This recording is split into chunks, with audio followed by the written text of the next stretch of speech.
नमस्कार। प्रादेशिक समाचार के साथ मैं कामिनी। पहले मुख्य समाचार। नरेंद्र मोदी के नेता चुने जाने के बाद एनडीए ने तेज की सरकार बनाने की मुहिम। कल संसदीय दल की बैठक में तय होगी आगे की रणनीति। विपक्ष में बैठेगा इंडी गठबंधन। कांग्रेस के राष्ट्रीय अध्यक्ष मल्लिकार्जुन खड़गे ने कहा, हम सही अवसर की तलाश में। लोहरदगा में एएसआई की गोली मारकर हत्या करने वाला पुलिसकर्मी 12 घंटे के बाद गिरफ्तार। राज्य भर में मनाया जा रहा है वट सावित्री का त्योहार। वट वृक्ष की पूजा कर सुहागिनों ने की अखंड सौभाग्य की कामना। और भारतीय निशानेबाज सरबजोत सिंह ने म्यूनिख में चल रहे international shooting sports federation ISSF के फाइनल में बनाई जगह। और अब समाचार विस्तार से। लोकसभा चुनाव में बहुमत मिलने के बाद एनडीए ने सरकार बनाने की मुहिम तेज कर दी है। एनडीए के घटक दलों ने नरेंद्र मोदी को अपना नेता चुना है। कल होने वाली एनडीए संसदीय दल की बैठक में सरकार बनाने की रणनीति तय की जाएगी। माना जा रहा है कि नरेंद्र मोदी 8 जून को तीसरी बार प्रधानमंत्री पद की शपथ ले सकते हैं। इस समारोह के लिए भारत के पड़ोसी देशों के वरिष्ठ नेताओं को न्योता भेजा जाएगा। वहीं लोकसभा चुनाव में जीत के बाद दुनिया भर के कई बड़े नेताओं ने नरेंद्र मोदी को फोन कर बधाई दी है। गौरतलब है कि लोकसभा चुनाव के नतीजों में भाजपा को 240 सीटें मिली हैं, वहीं एनडीए ने बहुमत का आंकड़ा पार कर लिया। भाजपा अध्यक्ष जेपी नड्डा आज नई दिल्ली में केंद्रीय मंत्रियों और पार्टी के वरिष्ठ नेताओं के साथ बैठक कर रहे हैं। श्री नड्डा के आवास पर हो रही इस बैठक में गृह मंत्री अमित शाह, रक्षा मंत्री राजनाथ सिंह और अन्य नेता मौजूद हैं। जनता दल यूनाइटेड के कई नेता भी दिल्ली में पार्टी अध्यक्ष और बिहार के मुख्यमंत्री नीतीश कुमार के आवास पर पहुंचे हैं। ये बैठकें एनडीए नेताओं द्वारा सर्वसम्मति से प्रधानमंत्री नरेंद्र मोदी को नेता चुनने के एक दिन बाद हो रही है। वहीं कल नई दिल्ली में एनडीए गठबंधन में शामिल दलों के संसदीय दल की बैठक होने वाली है। इस बैठक में Bhajpa, TDP, JDU, LJP R, Shivsena, Shinde गुट, जेडीएस और अन्य सहयोगी दलों के नवनिर्वाचित सांसदों के शामिल होने की उम्मीद है। इंडी गठबंधन ने विपक्ष में बैठने का निर्णय लिया है। कांग्रेस के राष्ट्रीय अध्यक्ष मल्लिकार्जुन खड़गे ने कहा कि हम उचित अवसर की तलाश में हैं। उन्होंने कहा कि जनादेश नरेंद्र मोदी के खिलाफ है। यह मोदी के लिए भारी राजनीतिक क्षति और नैतिक हार है। इससे पहले महागठबंधन के घटक दलों ने चुनाव परिणाम आने के बाद रणनीति तय करने के लिए कल नई दिल्ली में बैठक की। यह बैठक कांग्रेस अध्यक्ष मल्लिकार्जुन खड़गे के सरकारी आवास पर हुई। बैठक में कांग्रेस नेता सोनिया गांधी, राहुल गांधी, प्रियंका गांधी और झारखंड के मुख्यमंत्री चंपाई सोरेन, कल्पना सोरेन के अलावा कई नेता शामिल हुए। राज्य के मुख्य निर्वाचन आयुक्त के रवि कुमार ने कहा है कि भारत निर्वाचन आयोग का निर्देश मिलते ही झारखंड में आदर्श आचार संहिता के निष्प्रभावी होने की घोषणा कर दी जाएगी। उन्होंने बताया कि पिछले 2 लोकसभा चुनावों की अपेक्षा इस बार झारखंड में आचार संहिता उल्लंघन के कम मामले दर्ज किए गए हैं। 2014 के लोकसभा चुनाव में आचार संहिता उल्लंघन के 318 मामले दर्ज किए गए थे। वहीं 2019 में यह संख्या 193 रही, जबकि 2024 के चुनाव में 101 मामले दर्ज किए गए हैं। उन्होंने कहा कि यह जागरूकता अभियानों और मीडिया की सकारात्मक भूमिका के कारण संभव हुआ। झारखंड लोक सेवा आयोग जेपीएससी विश्वविद्यालयों में असिस्टेंट प्रोफेसरों की नियुक्ति की प्रक्रिया 10 जून से शुरू करेगा। अंग्रेजी के 34 पदों के लिए 136 अभ्यर्थियों को प्रमाण पत्र वेरिफिकेशन के लिए बुलाया गया है। अभ्यर्थी 10 से 12 जून तक आयोग में सत्यापन करा सकते हैं। कागजात सत्यापन के बाद अभ्यर्थियों को इंटरव्यू के लिए बुलाया जाएगा। सरायकेला खरसावां जिले में बरसात से पूर्व मलेरिया, डायरिया एवं अन्य बीमारियों की रोकथाम को लेकर माइक्रो प्लान तैयार किया गया है। विस्तृत ब्यौरे के साथ हमारे संवाददाता।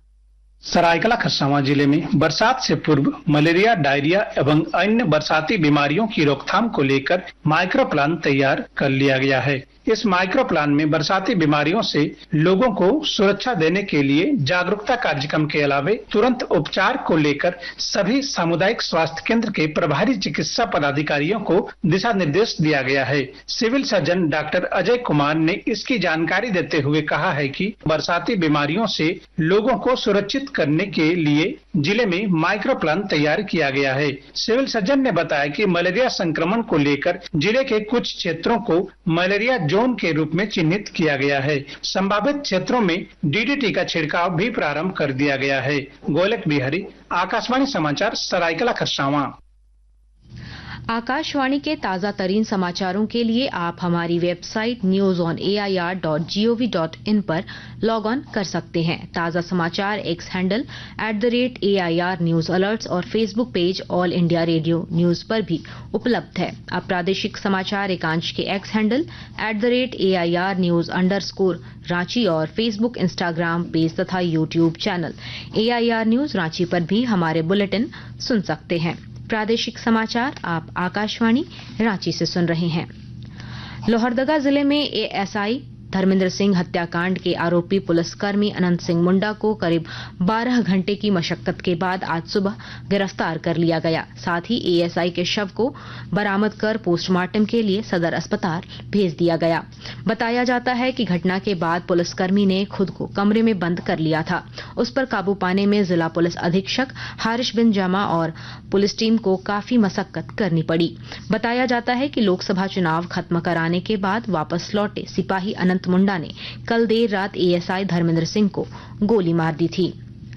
रांची जिले के कोतवाली थाना क्षेत्र स्थित पुरानी रांची में कल देर रात जमीन विवाद को लेकर जमकर मारपीट हुई। इस दौरान हुई फायरिंग में एक युवक को गोली लगी है, जिसका इलाज रिम्स में चल रहा है। मारपीट में कुछ अन्य लोग भी घायल हुए हैं। घटना के बाद से क्षेत्र में एहतियात के तौर पर पुलिस बल तैनात किया गया है। कोतवाली डीएसपी प्रकाश सोय ने बताया कि मामले में दोनों पक्षों की ओर से थाने में लिखित आवेदन दिया गया है, जिस पर पुलिस आगे की कार्रवाई कर रही है। रांची जिले में बालू के अवैध कारोबार के खिलाफ पुलिस की कार्रवाई जारी है। इसी क्रम में कल शाम पुलिस ने जिले के बुढ़मू और ठाकुरगांव क्षेत्र में छापेमारी की। जिला खनन पदाधिकारी के नेतृत्व में हुई छापेमारी के दौरान बुढ़मू क्षेत्र में अवैध रूप से बालू ले जाते 6 ट्रैक्टर और ठाकुरगांव में 5 ट्रैक्टरों को जब्त किया गया। पुलिस आगे की कार्रवाई कर रही है। देवघर जिले के उपायुक्त सह जिला दंडाधिकारी विशाल सागर ने सभी सरकारी और निजी अस्पतालों में सुरक्षा मानकों का पालन करने का निर्देश दिया है। उन्होंने निर्देश जारी कर कहा कि सभी अस्पतालों में fire alarm, fire smoke detector, fire hydrant सहित अग्निशमन प्रणालियां, अग्निशामक यंत्र, ऑक्सीजन टैंक या पाइप्ड ऑक्सीजन वाले क्षेत्रों में सुरक्षा के इंतजाम रखे जाएं और इनकी समय समय पर विद्युत ऑडिट कराएं। आज राज्य भर में महिलाओं द्वारा वट सावित्री व्रत का त्योहार श्रद्धापूर्वक मनाया जा रहा है। महिलाएं सुबह से ही वट वृक्ष के नीचे पूजा कर प्रसाद चढ़ा रही हैं। इसके अलावा एक दूसरे को सिंदूर दान कर सौभाग्यवती रहने की शुभकामनाएं दे रही हैं।